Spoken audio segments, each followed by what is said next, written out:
Bonjour à tous, c'est l'Instant T, votre rendez-vous quotidien avec l'actu. Au programme aujourd'hui, de la musique indépendante, alternative, hors piste, quoi. Et comment parler de cette musique sans le Brestois Arnaud Le Gouefflec, cofondateur du festival Invisible qui se tient à Brest jusqu'à samedi, et scénariste de la bande dessinée Phase B qui met en lumière des figures pittoresques de la musique du XXe siècle. Bonjour Arnaud Le Gouefflec. Bonjour. Et puis Gwen Fleur est avec nous, évidemment, elle aussi aime toutes ces musiques hors piste. Et comme chaque mercredi, vous venez nous présenter votre agenda culturel, Gwen. Oui, Pauline, bonjour. Et précisons que les attentats de Paris ont bien évidemment eu des répercussions immédiates sur les événements culturels. Certains préfets ont préconisé l'annulation de spectacles, comme ce fut le cas ce week-end dans les Côtes-d'Armor ou le Morbihan. Pour le Finistère, la majeure partie des manifestations est maintenue et on en parle tout à l'heure. On en parle tout à l'heure dans l'Instant Culture. Olivier Clèche, bonjour. Bonjour Pauline. Après les 3 jours de deuil national, où en est la campagne des élections régionales, nous ferons le point tout à l'heure avec vous. Mais tout de suite, on démarre par un point sur l'actualité de ce mercredi 18 novembre. Et c'est l'inquiétude pour les pêcheurs de bar. Les ligneurs bretons craignent une mesure de la Commission européenne. Bruxelles veut leur interdire de pêcher durant 6 mois consécutifs à partir du 1er janvier prochain. Les patrons pêcheurs parlent d'arrêt de mort. Frédéric Leraison les a rencontrés sur les quais d'Audierne. Retour de pêche pour ce ligneur d'Audierne. Aujourd'hui, la pêche est moyenne. 42 kilos de bar pêchés à la main. Un produit d'exception. Donc voilà, c'est 40 kilos ce matin, du beau poisson, du poisson de 3-4 kilos. Voilà, c'est du poisson frais, là il va être vendu cet après-midi. Et dans l'assiette, demain ou après-demain. Il y avait du mauvais temps. Et bon, pour un bateau tout seul, ça fait pas une grosse pêche quand même. Ces produits d'exception risquent de disparaître des tables dès le mois de janvier. La communauté européenne veut en effet en interdire la pêche pendant 6 mois jusqu'en juin 2016. Denis est installé depuis 5 ans. Il n'est pas contre un moratoire, mais 6 mois, c'est beaucoup trop. Les 3 mois qui nous manqueraient, c'est avril, mai, juin. Là, on ne travaillerait pas et ça pourrait pas le faire. Ouais. Cette année, la vingtaine de ligneurs d'Audierne pêcheront 25% de poissons en moins par rapport à 2014. Ils savent et ils veulent préserver la ressource, mais pour eux, l'interdiction par l'Europe signe la mort de leur profession. Pour nous, ça signifie plus de bateaux ici à Audierne, plus de ligneurs, parce qu'ici on est complètement dépendant du bar. Depuis 15 ans, on fait un repos biologique sur le bar pendant la période de reproduction. On a été les seuls à le faire et on l'a fait un petit peu pour montrer l'exemple. On pensait que ça aurait été suivi par les gros bateaux, notamment les chalutiers pélagiques qui pêchent pendant la période de reproduction, quand le bar se concentre. Ils peuvent pêcher des dizaines de tonnes en même temps. Et c'est là qu'ils font un carnage. Les ligneurs qui estiment pratiquer une pêche responsable ne comprennent pas les choix de l'Europe. La Commission s'est en effet prononcée pour le type de pêche qu'ils pratiquent. Il y a encore quelques mois, elle disait un accès privilégié à la ressource pour la petite pêche, pour les bateaux qui ont une pêche responsable. Et aujourd'hui, ils changent de cap. Alors nous, on ne comprend pas, parce que si la ligne, ce n'est pas une pêche responsable, faut m'expliquer où elle est, la pêche responsable. Les ligneurs et leurs représentants se mobilisent pour éviter la mort de leur métier, une activité de niche, symbole de la Pointe-Bretagne. Olivier Clèche, durant le deuil national qui a fait suite aux attentats de vendredi dernier, la campagne des élections régionales a été suspendue pour quasiment tous les partis. Aujourd'hui, qu'en est-il ? Alors oui, effectivement, elle a été suspendue pendant cette période, ce qui voulait dire pas de candidats sur les marchés, pas de distribution de tracts, pas le rituel habituel, on va dire, des campagnes électorales, mais les choses ont repris leur cours normal ce mercredi, avec toutefois quelques précautions, conformément aux préconisations du gouvernement, pour tout ce qui concerne les grands rassemblements et les grands meetings. Alors, côté parti, il y a 11 listes en Bretagne. Il n'y a que l'Union populaire républicaine, Bretagne en lutte et Notre Chance, l'indépendance, qui, elles, ont souhaité poursuivre leur action normalement pendant la période de deuil. Ils s'en sont expliqués d'ailleurs à travers des communiqués. L'UPR, par exemple, indique qu'elle ne veut pas se plier à la dictature de l'émotion. Elle estime qu'aucun attentat ne doit suspendre le cours d'une campagne électorale nationale. Voilà. Bretagne en lutte qui indique que les appels à la suspension des activités électorales sont hypocrite. Pour les autres, donc la liste de droite et du centre est repartie en campagne dès ce mercredi. Voilà, à droite au centre, donc la liste conduite par Marc Le Fur, qui tient d'ailleurs ce mercredi soir une réunion à Langueux dans les Côtes-d'Armor. Ils sont repartis en campagne. On notera d'ailleurs que ce candidat sera parmi nous sur le plateau de l'émission politique Tant pis si ça pince ce vendredi à 18h30. Et le Front National, qui avait lui aussi suspendu sa campagne pendant le deuil national, a repris son action. Marine Le Pen est attendue le 20 novembre à Vannes. Initialement, c'était pour un meeting, mais celui-ci a été annulé. Ça devrait se traduire par une simple conférence de presse. Alors, Olivier, une question subsiste tout de même. Que va faire Jean-Yves Le Drian, tête de liste socialiste et surtout ministre de la Défense? Ah, ça, c'est la grande question. Elle avait déjà été posée avant qu'il ne rentre en campagne très tardivement. On s'en souvient, ça avait soulevé pas mal d'interrogations. Il a annulé ses 4 meetings départementaux. C'est vrai que la situation, le contexte national et international interroge sur la capacité d'un ministre de la Défense, qui est presque maintenant un ministre de la Guerre, à s'impliquer dans une campagne régionale. Ça fait beaucoup réagir ses concurrents. Comme Gilles Pénel. Gilles Pénel, par exemple, pour le Front National, qui a annoncé dans un communiqué que Jean-Yves Le Drian ne pouvait plus être candidat à la présidence de la région Bretagne. Ça fait aussi réagir fortement Christian Troadec, qui est engagé bien sûr dans ces élections avec la liste Oui pour la Bretagne, qui s'est exprimé à ce sujet. Il demande solennellement au ministre de se consacrer pleinement à ses activités ministérielles, ce qui veut dire donc se retirer de la course aux élections régionales. Marc Le Fur a aussi Marc Le Fur, bien sûr, sur son site internet, a réagi à cette situation. Ça fait longtemps qu'il a pointé cette sorte de schizophrénie de Jean-Yves Le Drian entre Paris et la Bretagne. Et il craint surtout que si les socialistes ne l'emportaient, le président de région soit désigné après le 13 décembre en catimini, ce qui serait selon lui intolérable. En tous les cas, les listes ayant été déposées, il semble difficile à présent de les modifier. Le cabinet de campagne du candidat socialiste précise qu'il effectuerait une campagne à minima. À minima. Et il va, dans quelques jours, normalement, faire connaître sa position précise et claire sur ce sujet. En tous les cas, sur TBO, la campagne également reprend tous les jours dans l'instant T. On vous fait découvrir les candidats finistériens. Un débat départemental, Olivier, se tiendra également le 24 novembre, un mardi de la semaine prochaine. Voilà. Et un grand débat le 3 décembre prochain. On vous en reparlera. Cette fois. Un débat régional, bien sûr. Et à partir de ce mercredi, donc, nous vous proposons chaque jour dans l'instant T l'interview de l'une des 11 têtes de liste finistériennes pour les élections. C'est l'instant régional. Et à chacun, nous avons posé les mêmes questions sur les transports, l'énergie et l'économie. On démarre cette série d'interviews avec Bretagne en lutte, un mouvement anticapitaliste et indépendantiste. Il est représenté dans notre département par Charlotte Blunven. On écoute ses propos qui ont été recueillis par Christophe Boucher. Dans un contexte d'arbitrage budgétaire, la priorité de mettre Brest et Quimper à 3 heures de Paris ne va-t-elle pas privilégier le développement de l'axe Rennes-Nantes au détriment du réseau des TER et donc de la pointe bretonne ? Si, bien sûr, c'est le risque de favoriser cette LGV. La priorité serait plutôt donc de renforcer les aides au niveau du TER qui répondent quand même à des réalités aujourd'hui. Notamment si on veut éviter le transport par voiture ou même si le covoiturage est là pour ça. C'est vrai que le TER est beaucoup plus accessible. Au-delà de ça, c'est le même esprit pour l'aéroport de Notre-Dame-des-Landes. Si on crée un autre aéroport au-delà des conséquences écologiques, cela risque de renforcer encore l'axe Rennes-Nantes.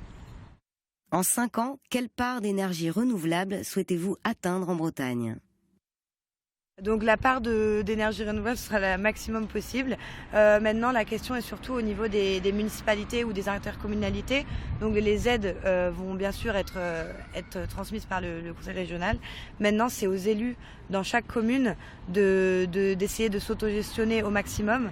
Et pour ça, bien sûr, il faudra se mobiliser entre élus pour prendre des décisions là-dessus. Quel est le secteur économique breton sur lequel la région doit concentrer ses efforts pour dynamiser l'économie régionale ? Donc tout d'abord, il y aura l'agriculture et l'agriculture donc biologique qui est beaucoup plus respectueuse que l'agriculture intensive. Parce que si le modèle ne correspond plus aujourd'hui, c'est peut-être tout simplement qu'il faut aller vers autre chose. Et au-delà de ça, il y aura les commerces de proximité. Donc on voit beaucoup dans les villes de moins en moins de commerces au détriment des zones commerciales qui sont faites dans les périphéries des villes. Donc l'idée serait justement de maintenir ces commerces en centre-ville. Si vous êtes élu à la région, quelle sera la première mesure que vous prendrez ?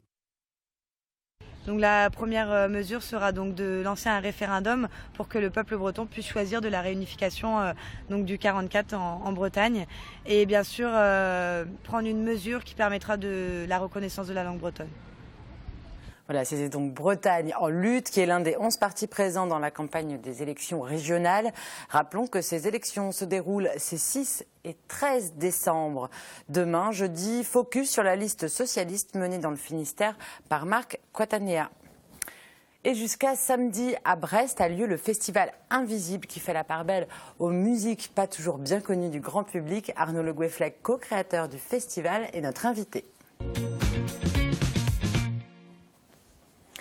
Arnaud Le Gouefflec, il y a 10 ans, vous lancez à Brest un festival dédié aux musiques pas pareilles, comme la pop folk de Traviole, le post-punk légendaire ou encore la dance instrumentale qui tape. Pourquoi est-il invisible ce festival ? Notre objectif au départ, c'était de faire venir à Brest des artistes au parcours singulier, hors piste, inclassables. Et puis on se disait que plutôt que d'aller essayer d'aller les voir ailleurs, autant les faire venir ici. Et des artistes un peu invisibles en fait, ouais, du grand public, des artistes parfois underground, parfois simplement en dehors des circuits habituels, quoi. Voilà, c'était la musique qu'on écoutait, et les artistes qu'on admirait, donc on voyait pas pourquoi on les verrait pas aussi par chez nous, quoi. Et essayer de les faire aussi, de créer des rencontres entre des gens qui venaient du vivier artistique local et puis des gens qui venaient d'ailleurs. Et ça a bien fonctionné puisque c'est déjà la 10e édition. Voilà. Alors un festival musical qui s'ouvre donc ce mercredi, et avec une résonance particulière j'imagine suite aux attentats, en particulier au Bataclan vendredi dernier. Évidemment, oui, ça nous a tous... évidemment, il n'y a pas de mots pour parler de la consternation et puis ça ne nous a pas échappé non plus que... Curieusement, c'est dans un concert de rock qu'ils ont frappé, comme quoi le rock est l'ennemi aussi pour ces gens-là, un ennemi. C'est totalement le contraire de ce que ces gens véhiculent comme valeur. Donc voilà, donc nous, tout ce qu'on peut faire à notre petite échelle, c'est continuer évidemment, mais comme tout le monde. Ouais. Il y a 10 commandements, Arnaud Le Gouefflec, qui sont adressés aux festivaliers. On va en citer juste quelques-uns. Tu vénéreras le grand gargouillis de la création pentatonique. Tu honoreras l'inclassable et le contre-pied. Tu feras de Brest le berceau de ta fascination. Alors, qui sont les festivaliers de l'invisible qui doivent suivre ces commandements ?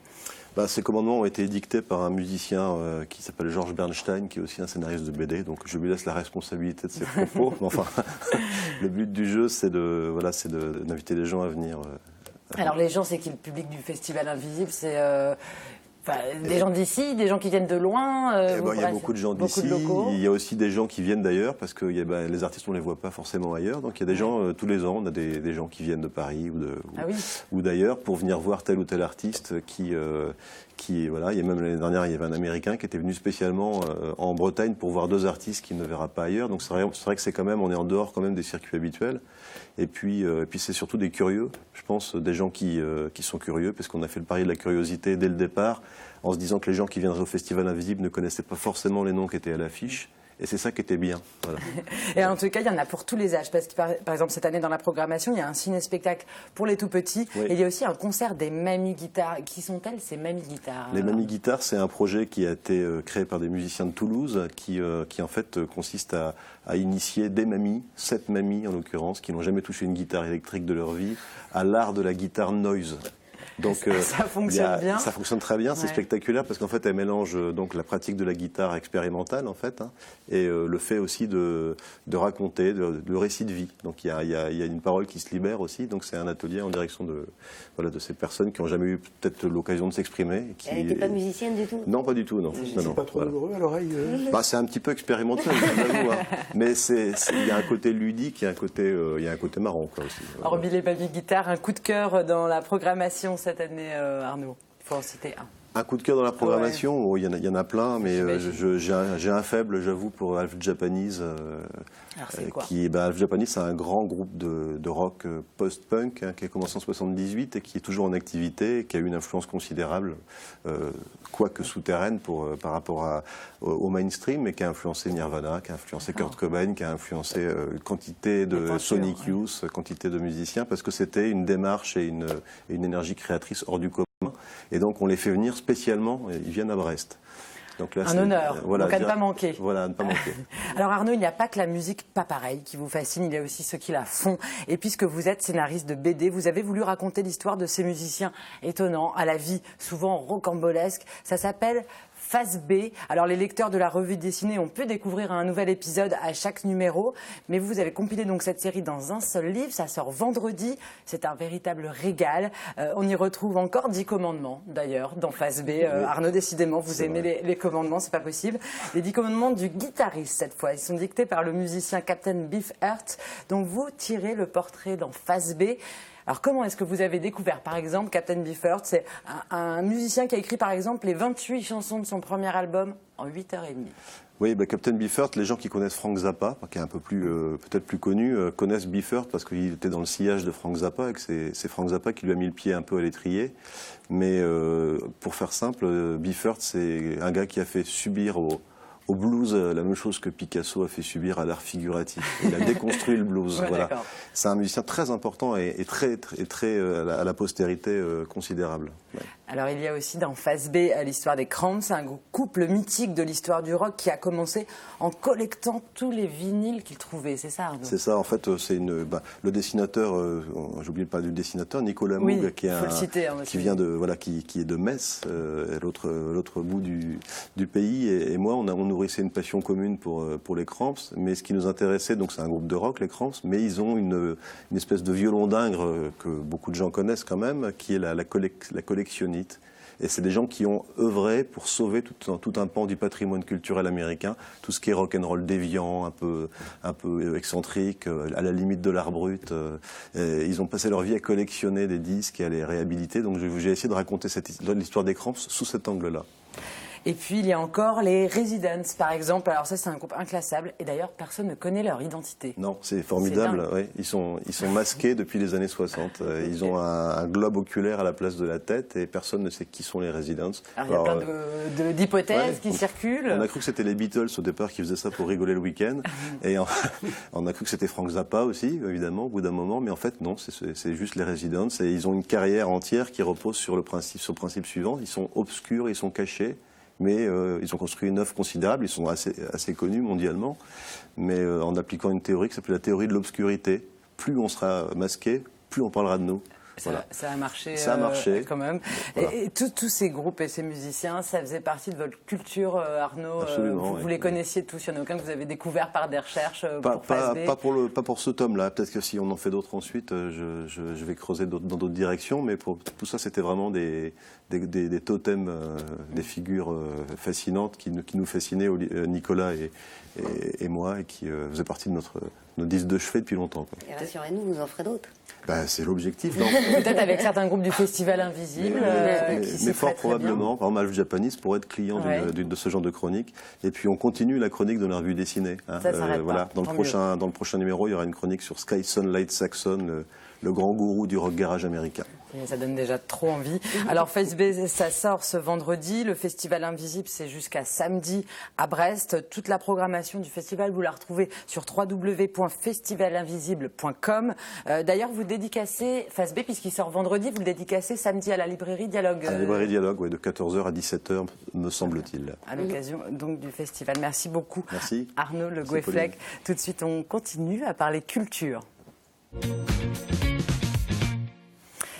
Et pour commencer, Gwen, beaucoup d'émotions dans le milieu culturel finistérien. Vous en parliez en début d'émission suite aux attentats de Paris la semaine dernière. Oui, alors en effet, Pauline, les attentats ont provoqué une onde de choc dans le monde de la culture. On le sait, il y a eu près de 90 morts au Bataclan, salle de spectacle emblématique de la capitale, durant le concert du groupe Eagles of Death Metal.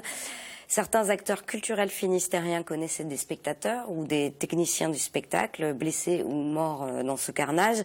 L'émotion était donc vive et durant plusieurs jours, les producteurs et diffuseurs de spectacles du département se sont posé la question: faut-il annuler ou maintenir les concerts prévus cette semaine?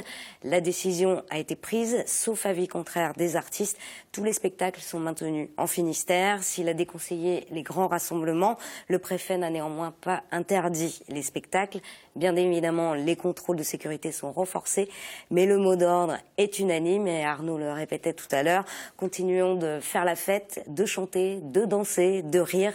C'est le meilleur message aujourd'hui contre la barbarie. Et justement, Gwen, il y a matière à rire. À rire et à s'émerveiller avec l'immense humour illusionniste, j'ai réussi à le dire, Éric Antoine, et son spectacle Magic Delirium avec son air de savant fou.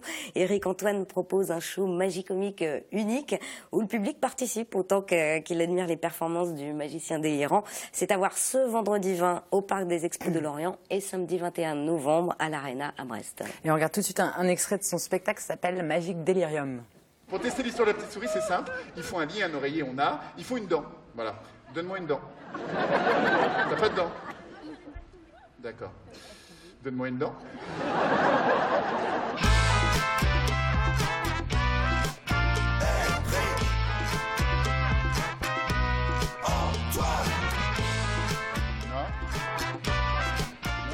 Non, monsieur. Oh, elle est pas commode. Et un autre rendez-vous humour, Gwen, avec Stéphane Rousseau. Le charmeur québécois vient briser la glace au Parc des Expos de Pennevillers à Quimper ce samedi 21 novembre. Son ambition, présenter un show électro pop, rock, acoustique, humoristique, tout un programme, mais rien d'invisible là-dedans. À noter en tout cas que Stéphane Rousseau sera de retour en Finistère à Brest cette fois le 11 mars. Côté musique, 2 rendez-vous chansons au Vauban à Brest en cette fin de semaine. Alors le premier c'est ce jeudi 19 novembre avec un plateau d'artistes brestois, Michael Guérand, Morgane et Jean Hurien. Une soirée chanson en soutien à l'association Kérez qui soutient donc les familles touchées par le cancer d'un enfant. Et puis second rendez-vous au Vauban à Brest, samedi 21 novembre, avec Joseph d'Anvers. L'artiste vient présenter les titres de son 4e album baptisé Les Matins Blancs, un condensé de chansons pop au reflet rock. Pour ce concert, l'organisateur a décidé d'ouvrir les portes au plus grand nombre en soutien aux victimes des attentats et l'entrée est donc à prix libre. Alors on écoute un extrait de Surexposé, c'est le premier single du nouvel album de Joseph d'Anvers.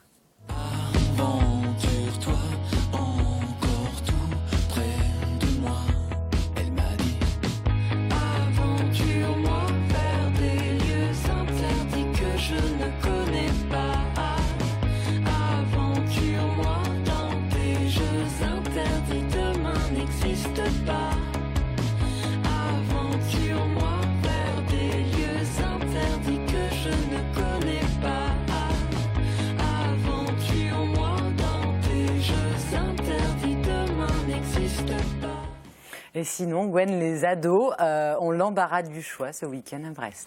Alors, pendant que leurs aînés seront sûrement au Festival Invisible, 2 icônes des midinettes coup sur coup à l'Arena à Brest. Il s'agit de M. Pokora, de passage ce jeudi 19 novembre, et de Black M le lendemain, le vendredi 20 novembre. Suite aux attentats de Paris, Matt Pokora avait annulé ses concerts, mais il sera bien à Brest ce jeudi pour faire chanter et danser son public. Quant à Black M, membre du groupe de rap Section d'Assaut, il poursuit sa tournée solo avec les titres de son dernier album Les yeux bleus plus gros que le monde. Après un concert complet en mars dernier à Brest devant 5000 fans, il est de retour pour embarquer les jeunes spectateurs dans son show. Alors comme avec son titre, Sur la route, d'ailleurs on écoute un petit extrait. Sur la route, oui, il y a eu du move, oui, de l'aventure dans le movie. Une vie de route, sur ma route, oui, je ne compte plus les soucis, de quoi devenir fou, oui. Une vie de route, sur ma route. Sur ma route. Sur ma route.